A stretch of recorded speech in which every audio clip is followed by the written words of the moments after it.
Hi, I'm Stephen Hand from Archery Supplies. Today we're here to look at the new Win and Win Atom X compound bow. Now this is a target bow, new for 2017 from Win and Win. It's a 40-inch axle bow with smooth, these are the new smooth EZ cams. Speed on this bow, I think it's rating around the 300 feet per second, about the same as the Dragonfly. Now in 2016, the Dragonfly was a huge success for Win and Win. They had gold medal in the Olympics, in the Paralympics. In Australia, they had a gold medal with the lady compound shooter. Now, what made the Dragonfly really popular was it was nice and lightweight, and it looked ultra cool. They had cool colors, this marble effect, which came in red, blue, gold, purple. It was a hot looking bow, and it sold really well at the start of the year. It came in two models, a split limb model and a solid limb model. Now the Atom X is only coming in this split limb model here. Now the Dragonfly for 2016 had a huge drop off in popularity. So in 2016 it was one of my most popular bows I sold. However, as the year progressed, it actually dropped in popularity. And part of the reason for the drop was they had a few problems. One of the problems was the limbs. On the solid bow had a few limb issues. The split limb version, which is what you see here, had no issues. I had not one replaced. They also had problems with the module coming loose, the screws coming loose, and it would slide. So they had a couple of issues with the bow, but overall it shot really, really well. So what have they changed in 2017? Win and Win have changed the system on the outside of the bow here, the little pivot system.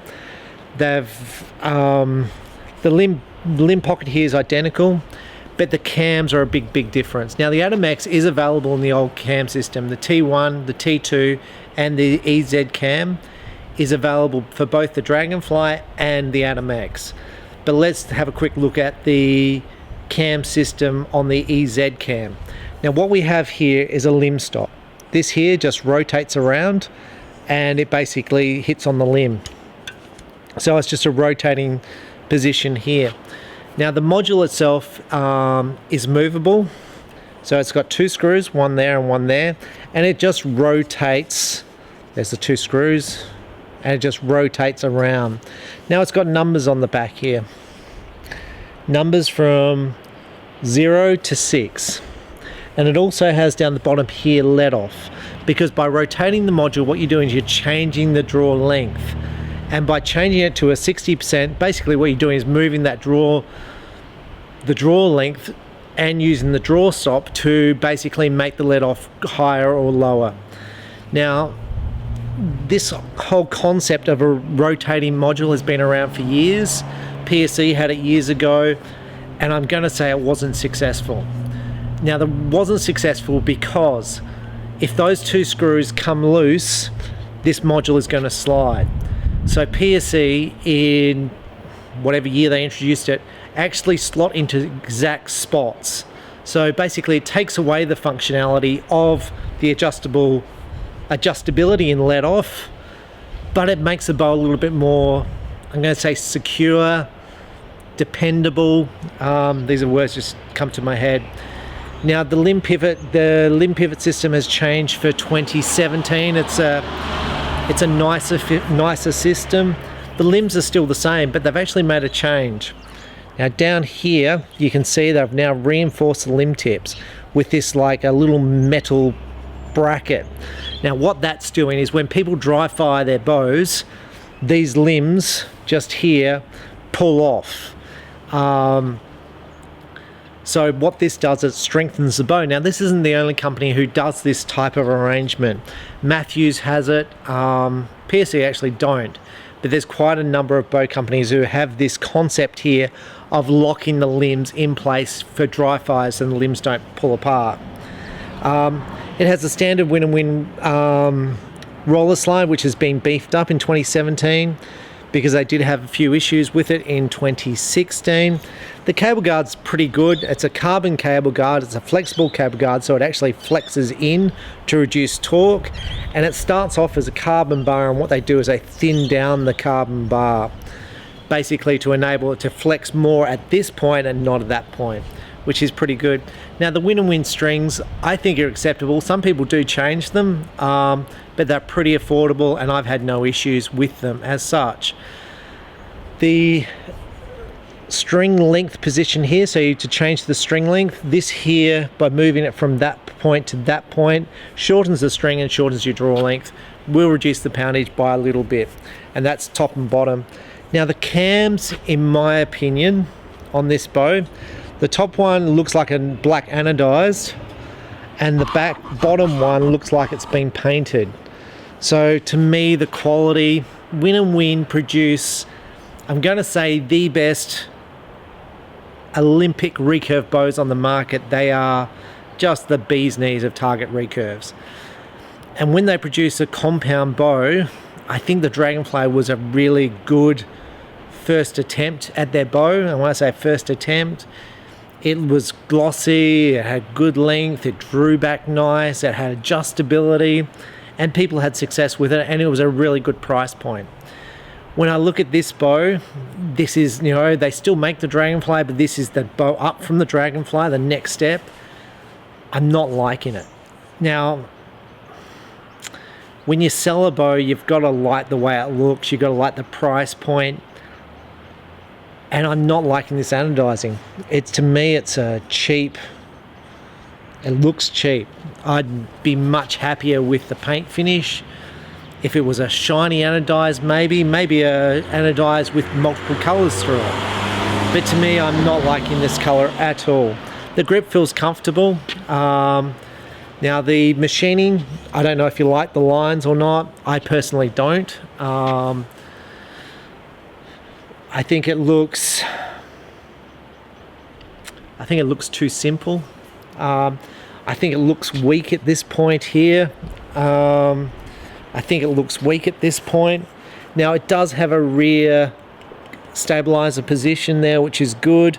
Down low, it does have the ability to add weights there. So overall, this bow, when I first saw it, and I've had it in my shop for a while now, ready to do a review, I didn't particularly like it.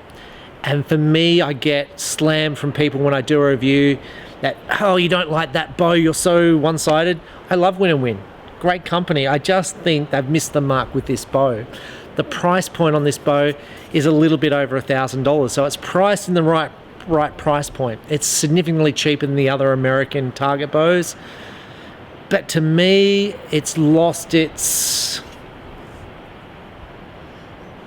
when I say uniqueness, it used to look pretty cool. Like this module here, the anodizing, it kind of looks dull and it kind of matches this. But it's like, it's just not that shiny. It's not a look of expense. Normally with a Dragonfly, you're getting a budget compound bow, but it looked expensive. So you couldn't tell the difference between the Win and Win Dragonfly in price compared to the top quality other bows at its price point. It looked pretty good. With this, the graphics are good on the limbs. The finish is great. There's no question with the finish. I think they should have put it out for people before they released it. This is not going to say this bow's not going to shoot good, because I am sure I'm going to shoot really well with this bow when I do the review on it. But I just think, for me, I've had it in my shop and people have had a look at it, and honestly, no one's had any type of interest in this bow at all. Now, it hasn't been on my website because I haven't put it on the website yet, but customers have come in, they've seen it, and there's been basically, I'm going to say, no interest in it at all. Where last year the Dragonflies in my retail shop, I might sell 2 to 3 Dragonflies a week. This has been on my shelf now for almost a year, and I've had virtually no interest in it whatsoever. No one's ordered one. So what we're going to do is we're going to take it out the back for a test shoot like I normally do, and let's see how it sort of shoots. And I will also do another review where I'll set this up as a complete target bow, and I'll see what sort of score I shoot indoor with this bow set up as a target bow. But I'm sure it will shoot good, and like I said, these limbs have been really dependable. So if you heard things that Win and Win limbs haven't been good. That was the solar limb system, and it wasn't all of them, it was just some. So let's go and take this out and let's have a shot. Thanks. Okay, so this is my first draw of the Atom X. I physically haven't drawn back this bow before. I've made no adjustments. And what I want to do before I do this review and shoot it, I want to show you how to set this bow up. So we're just going to draw the bow back and I'll explain to you what the draw cycle's like. I have shot the Dragonfly, so I assume this is going to be very similar. So, oh well.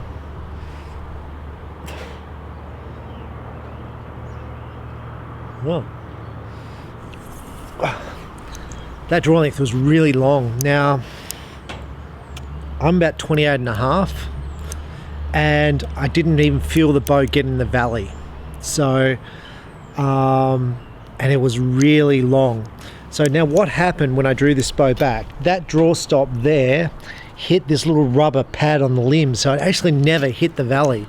So what I'm going to do is I'm going to adjust the draw length. I'm going to do it here in front of you. Now when you're adjusting the draw length, the major thing to consider with a cam module is making the module bigger increases the draw length. So you'll see here it's set on number 6. So if I move the cam this way, move it down that way, the cam's actually going to become smaller. So my draw length is going to become shorter. So the draw length on this bow,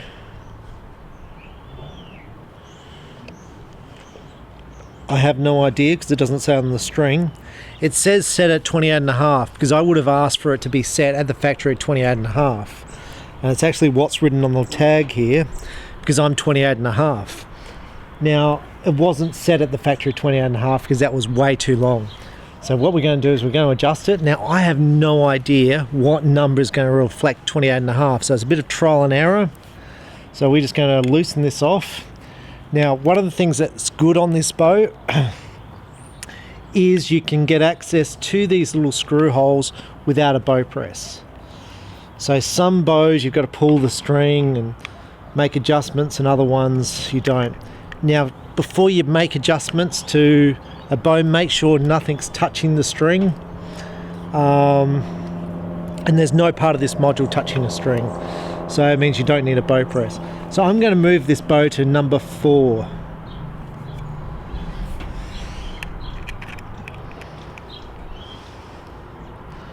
So I'm going to set to 80% let off at number 4.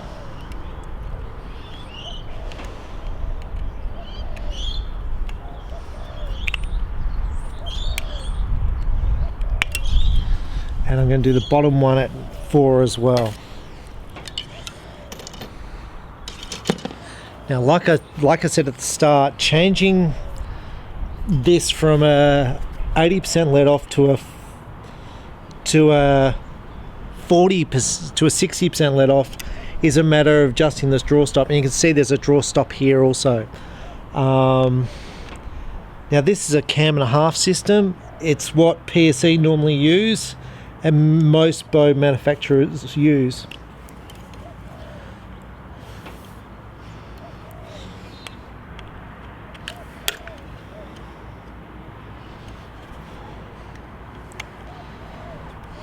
Now, when I first set this, you can see that moves quite easily. When I first set this, I don't adjust the draw stops because these draw stops are set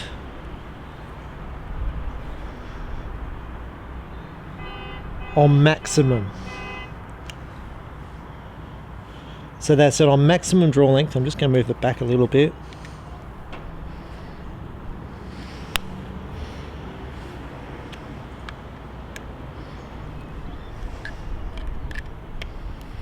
Right, so I've shortened that, and I don't know what I've shortened it to, which is, I had this argument with Martin, and I said all your bows should come set at 29 inches, and PSE, every bow comes set at 29, and when you make the adjustment, each letter's half an inch.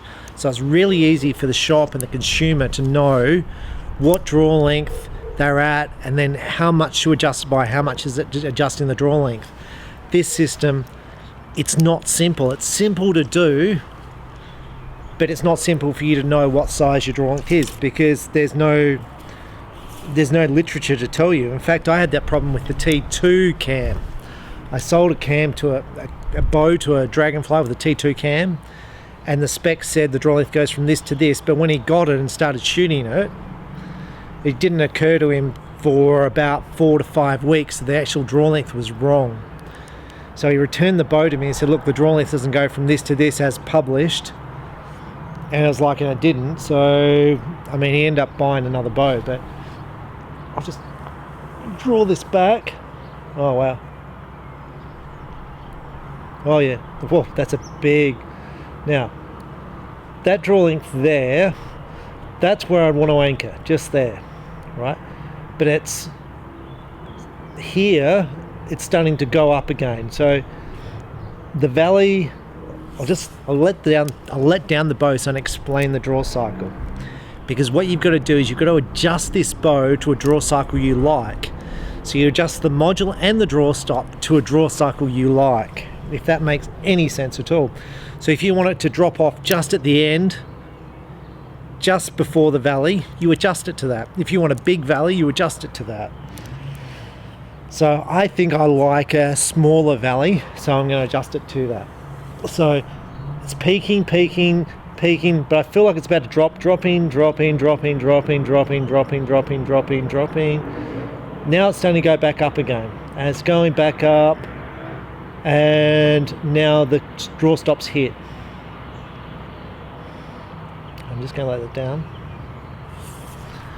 So in the draw cycle, it's going up and then it drops, and then it's a big curvy valley. So what you do is you adjust the draw stops and you adjust the modules to get it somewhere it's a draw cycle you like. So to me, is that a good property?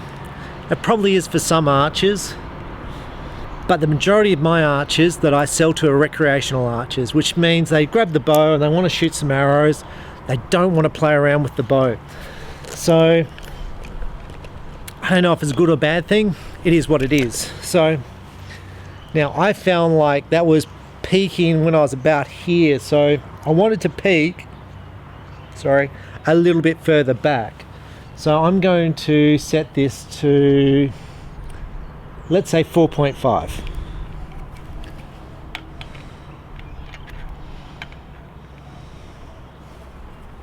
Now, why would you want it one way versus the other? Now, the theory and what they're doing now with the Matthews, the Hoyt, Prevail, is they've got it builds up just before your draw stop, just before you hit the valley, and then it drops in the valley, and the valley is very short, and they do that to gain speed. And I bet the new PSE Perform X is exactly the same. I haven't shot one, but I bet that's what they're going to do, because that's where they're going to get the speed from. But I'm going to be really interested to shoot it to see what the vibration's like. I've moved this to 4.5. I moved the bottom to 4.5. So I could have shot this at 4, but it would have been quite a big valley, and it would have reduced the speed of the bow.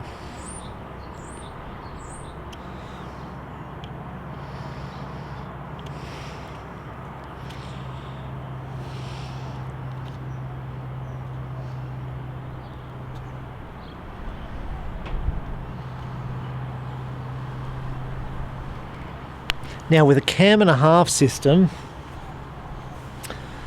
so both wheels are not the same. Top and bottom wheels are different. So you don't have a timing issue like you do on a normal bow, if that makes any sense. Because the wheels are not the same, top and bottom, they're different. So you can set, so some people are going to say, well, if it's 4.5 here, the draw stop should be 4.5, and the draw stop on the other side should be 4.5. Absolutely, you can do that. But it doesn't matter if it's not. But I'm going to set it all to 4.5. When they designed the 1.5 system, it was designed by Darton many years ago. And I was speaking to the guy who designed it, Rex, and he was telling me the benefits of the cam and a half system. And he said they can adjust the cams, the strings, by 3 inches and not affect the way the bow shoots. Now, why they produce strings which are 93.27 inches long, when it doesn't really matter, why not just make it 93 inches long, is another question. But he said that it only had a small impact on the speed of the bow, and that's why basically most bow companies then went to it. But as a consumer and a seller selling these bows, like I've moved this to 4.5, I've got the draw stop on the bottom at 4.5, I've got the module at 4.5. That's a pretty simple thing. Now if they don't all hit the draw stops together, so if one draw stop's hitting first before the other, you can adjust the length of these strings and cables to make it hit. You'll need a bow press to do that. If you don't have access to a draw stop, it's not going to make any difference if one's 5 and one's 4. It's honestly, as far as the strings are concerned, it's only a very minor difference to get those strings in so they hit at the same timing marks. So let's see how this feels. So peaking, starting to drop into a valley, dropping. Whoa. That scared me. That was scary.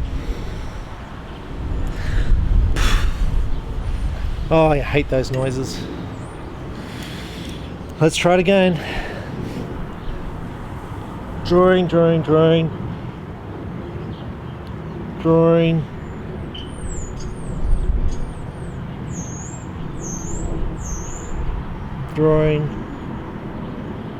Hitting. Now that horrible noise which scared the living crap out of me, it would have been the modules sitting in their place. So when I tightened them up, when the pressure came on that module, it would have just clicked into place. So that's what the thing was. But I always draw it back very gently to make sure it's not going to blow up on me. So drawing it back, peaking, valley. Oh, it's a big valley. Now I'm in a draw stop. I'm going to shoot this shot, see where the sight goes. The draw length's about a little bit long for me. Now here's the problem.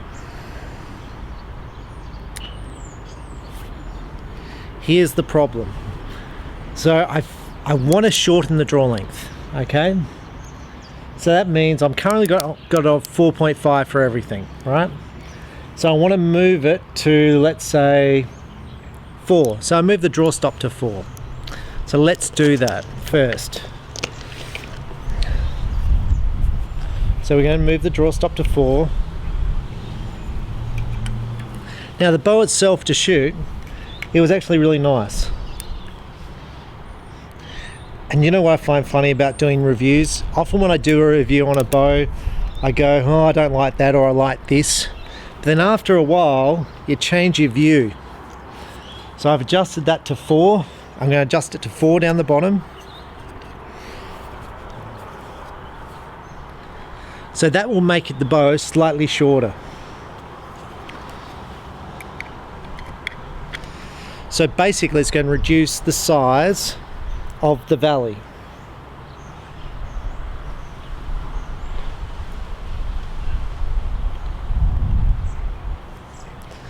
I remember I did the bow review on the PSE X-Appeal riser, the recurve, and I didn't like the bow at all.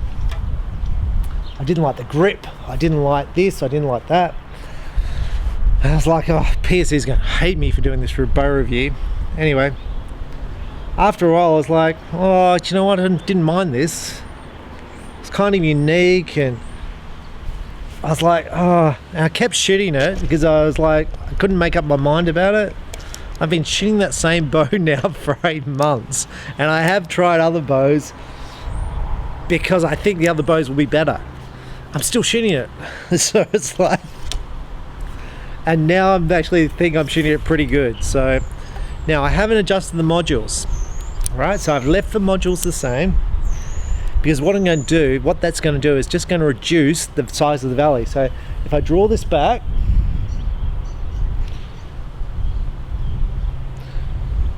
there, now it's physically locked in. So let's just talk about the draw cycle. There, peaking, peaking, peaking, peaking, valley, valley, stop. So what I've done is I've shortened the valley down, so it's not that big long valley. Okay, so now what I want to do, I want to reduce the let off. So what I do is I take this from 80%, currently it's on 4.5, I would move this to 60. Now what that's really doing, it's moving the whole draw length, making the whole bow longer. So it's moving the spot where it valleys. If the draw cycle is like peaking and then starting to drop, it's actually moving it an inch further forward. And that's all that's doing. It's going to move the draw length. So if I want a shorter valley, that's how I get it. So it's really that simple. It kind of looks confusing, but really it's simple. It's just adjusting the draw length and then using the draw stops to adjust the valley. So I'm just going to shoot this shot. Heck, that's easy.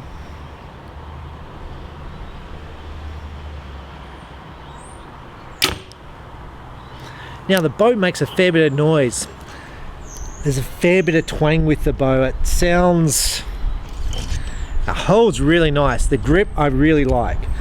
The grip is it's one of my favorite bow grips of all the bows. It's narrow but square, if that makes any sense. With the Hoyt it's a big round grip. With the PSE it's quite a fat grip.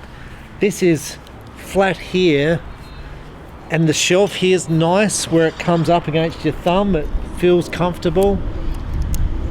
It's a good grip. I really like the grip. So I draw it back. The draw cycle I like.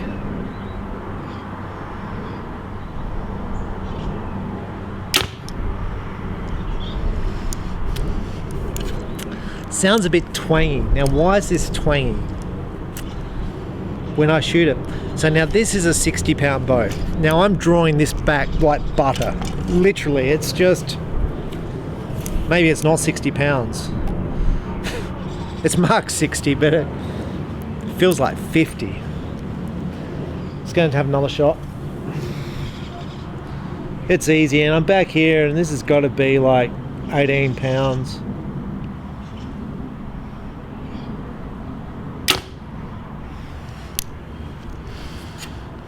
It's got a fair bit of noise on it and a fair bit of twang, but the shot itself is sweet.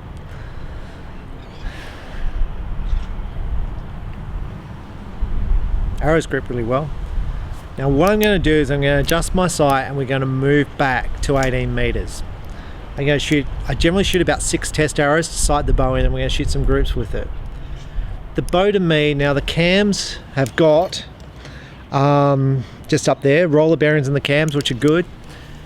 Overall, the bow's nice and light. I'm going to guess it's a little bit over 4 pounds, so it's on the lighter end of the target bows.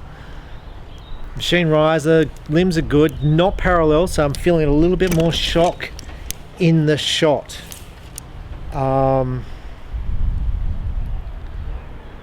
So the bow's moving out my hand a little bit. You notice I don't use a bow sling, so I'm going to sort of stand back a little bit so you can...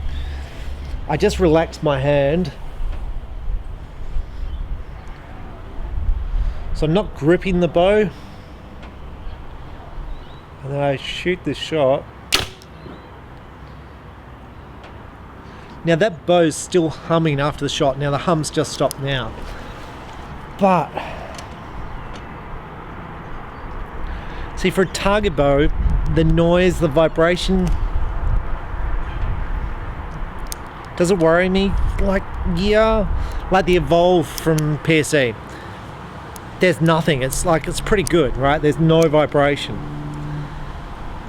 But you take the bow like the Hoyt Prevail, there's a bit of whack when you shoot it, But that's always okay because it's a target bow and you don't need it to be dead in the hand. You're going to add stabilizers and vibration things. It's a weird bow. It feels good to shoot, but it's not like, and if I compare it to the Win and Win Hurricane, which is their hunting bow, which has got the parallel limbs, the compression limbs, the Hurricane doesn't have the compression limbs, it's just parallel. It's got more vibration, more thing, but it feels easy to shoot. As a target bow, what you're looking for is a bow that's repeatable, that can put the same arrow in the same spot, easy, every time. That's what you're looking for. So from what I've shot these couple of arrows, that's 5 arrows. I think this bow is going to shoot really well at 18 meters for me. And it's very easy to adjust the draw length. It's easy to adjust to increase the speed. If you want to increase the speed, have the bow peak later in the shot and have a very short valley. You're going to increase the speed of this bow. I think it's pretty solid. Price point's pretty good. Like for a target bow, it's at the bottom end of the target realm. I think it's going to shoot pretty good. Now comparing to the Dragonfly. The Dragonfly comes in 2 cams. It also comes in this cam, but it comes with a T1 and a T2 cam. The T2 is bigger for bigger draw length. T1 is a smaller cam. As much as I don't like this cam system, that it's confusing for recreational shooters, I do like the adjustment. And even though it is hard, and when I say it's hard, so if I've got people working in my shop who are not familiar with this cam system, because we've never sold one and they've never seen it before and we've got to sell it to someone I've never seen it, they're going to be really confused on how to sell it and how to adjust it. So from that part of it, I don't really like this cam system because it's not easy for someone in a shop who hasn't sold this. I sell to about 50 shops in Australia and most of them are very, very small. And not one of them would have this cam system in it. So let's say they were to buy this cam system, as a consumer buying it from that shop who's never seen it before, you're going to know more about this cam than they do. And that's always hard for me as a wholesaler, retailer of a product. I think the product's good, and as a consumer, I like this cam system better than the T1, T2 system. I like it because I've got the adjustability, I can play around with it. Infinite adjustment, I can change the draw length to exactly what I want. I can go 28 3/4, I can go 28 1/4. In fact, on my 2 expression bows I shoot, they're identical bows. One I shoot at 28 inches and one I shoot at 28 1/2. And I get the question all the time from consumers, if I bow that bow, will my draw length be 28? I'm currently 28. If I buy the other bow, will it still be 28? I don't know, because I have the same bow and one bow I'm different draw length than the other. Why is that? Because my draw length is probably 28 1/4. And it just feels a little bit better on one than the other. I don't know why. And they are identical. That's just, and I have shot the bows at different draw lengths. At the moment, it felt better when I was shooting it. So this draw cycle, that's me whacking. Oh, that was me Robin Hooding the knock. I was like, what's that? Something's come off the bow. No, it was a knot flying off.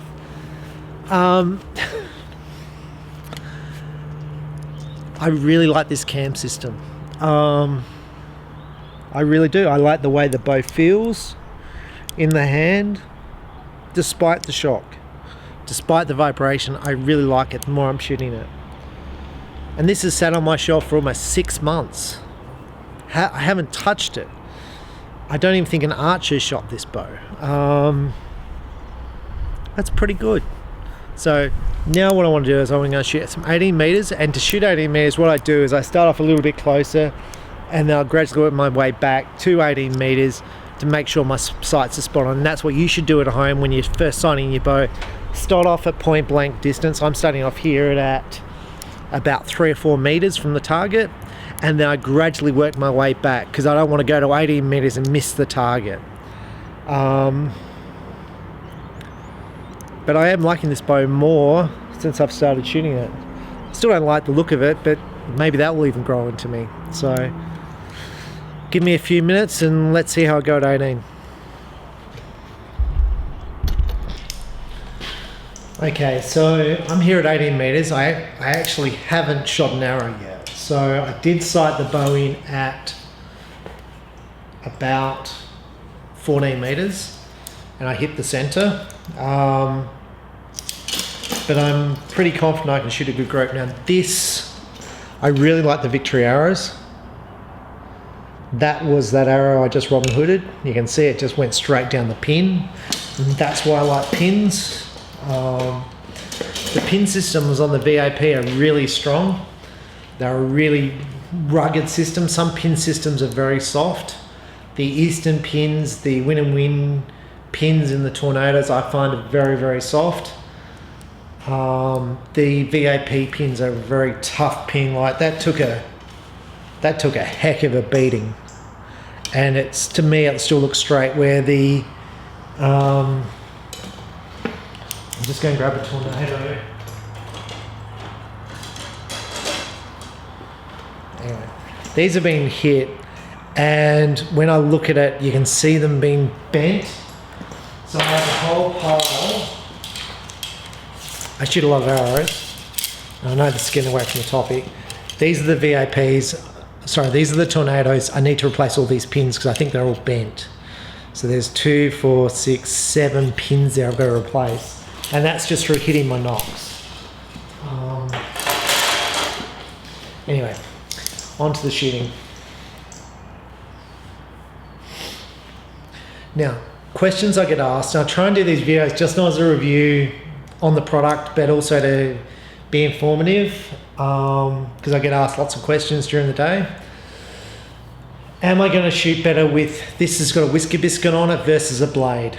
You probably will shoot better with a blade than a whisker biscuit, but still overall your scores are what they are. So you're not going to go from a average score with a whisker biscuit to a top class score with a blade. I can shoot a high score with a whisker biscuit, no question. So always the key is to shoot. The more you shoot, the better you're going to shoot. So let's just shoot this. I've got no peep sight.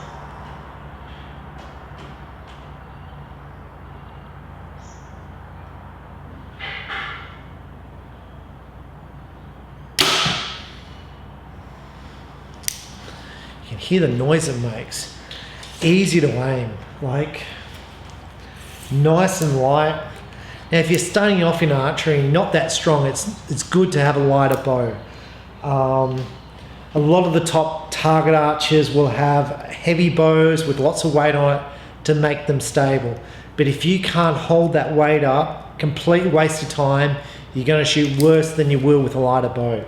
It's always better to have a lighter bow and then add the weight on it and then get a heavier bow once you can handle the heavier weight. This at 4 pounds is a nice light bow to shoot.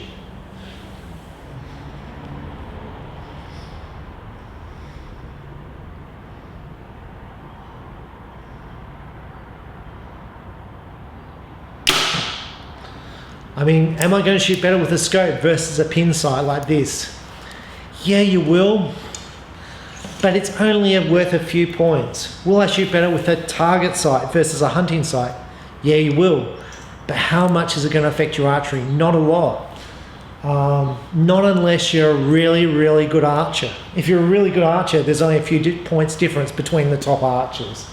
And that's where your top archers are trying to buy some points. So,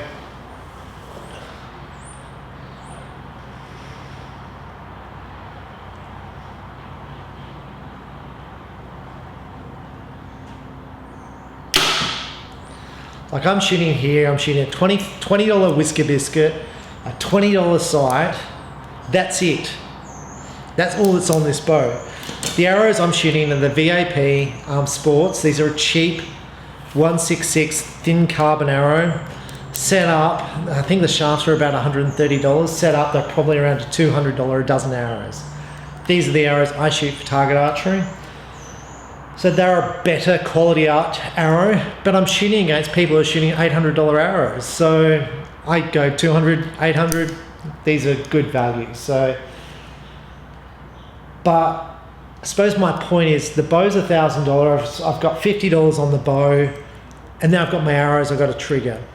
Now I think the scores down there at the target, and you'll see them in a sec. They look pretty good at the moment. So let's just go and have a look.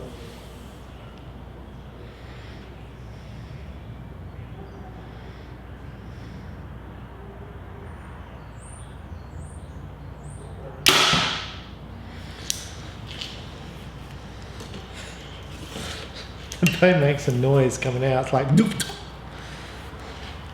it's almost like a nail gun being shot. But I feel like the arrows are going dead in the center. Like they feel really good. And it feels easy to shoot. You shoot the Prevail or the TRX, it's a hard bow to shoot. The Full Throttle, it's a hard bow to shoot. If you shoot it well, it shoots well for you. This is just easy. You shoot it, the arrows go in the middle, it's just have a snooze, shoot a 10.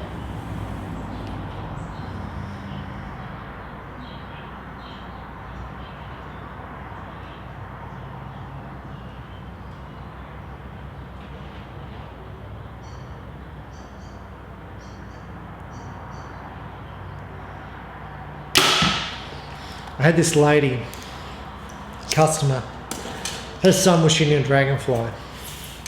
Anyway, he doesn't shoot a lot, right? So he doesn't have the strength. Anyway, she brought him a Hoyt, heavy Hoyt. And I was like, man, it's not an easy bow to shoot. Now I can't say anything, so I shut my mouth, right? It's a hard bow to shoot, it's heavier. And I'm like, I wonder how he's going to shoot with it. Nice guy, right? I thought, how's he going to shoot with it compared to his Dragonfly? Bow's twice the price.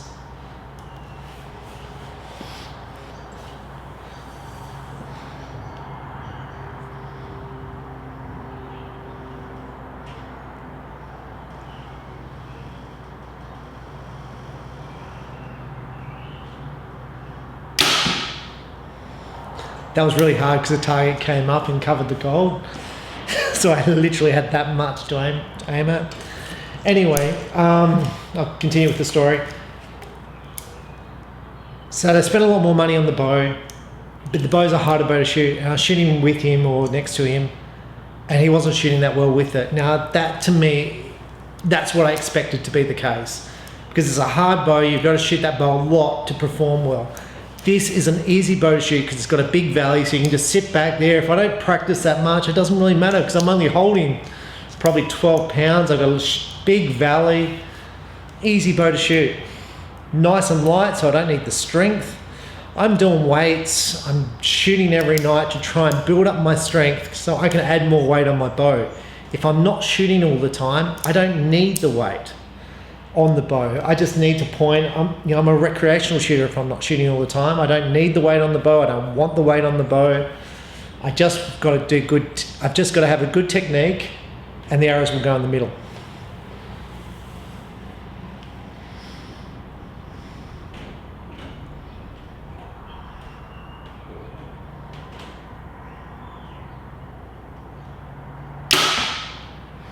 All right, I think that's 6 shots.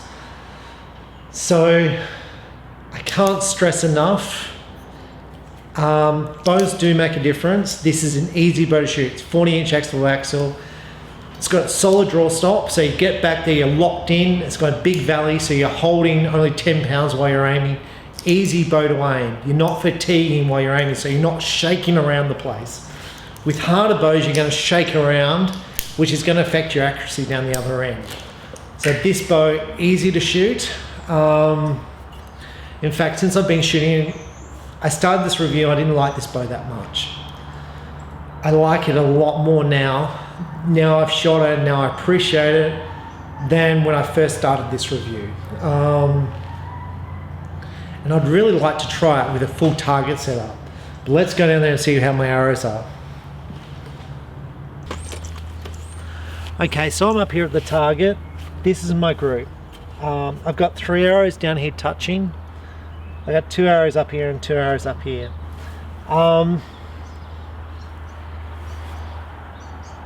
Like, it's not bad. It's not a bad group. from back there where I was shooting, they all looked in the 10, right? I didn't adjust my sight. I'm pretty happy with that group. I believe I can keep all my arrows in the goal with that bow. I think I could shoot a decent score with that bow, with that setup, given a few more ends of practice. Because it just felt easy for me to shoot. It aimed well, it shot well. So overall, I really like the Atom X from Win and Win. I think their finish, the anodizing looks a bit cheap, but the bow itself, the adjustment, it's nice, but I don't think it's simple enough for a beginner. I don't know how you make it better, whether you have a chart saying this setting is this draw length and this setting is this draw length. I mean, if you go to a shop and the person knows what they're doing, it's easy, but there's so many bows on the market, and to know them all if you're a shop is really, really hard. So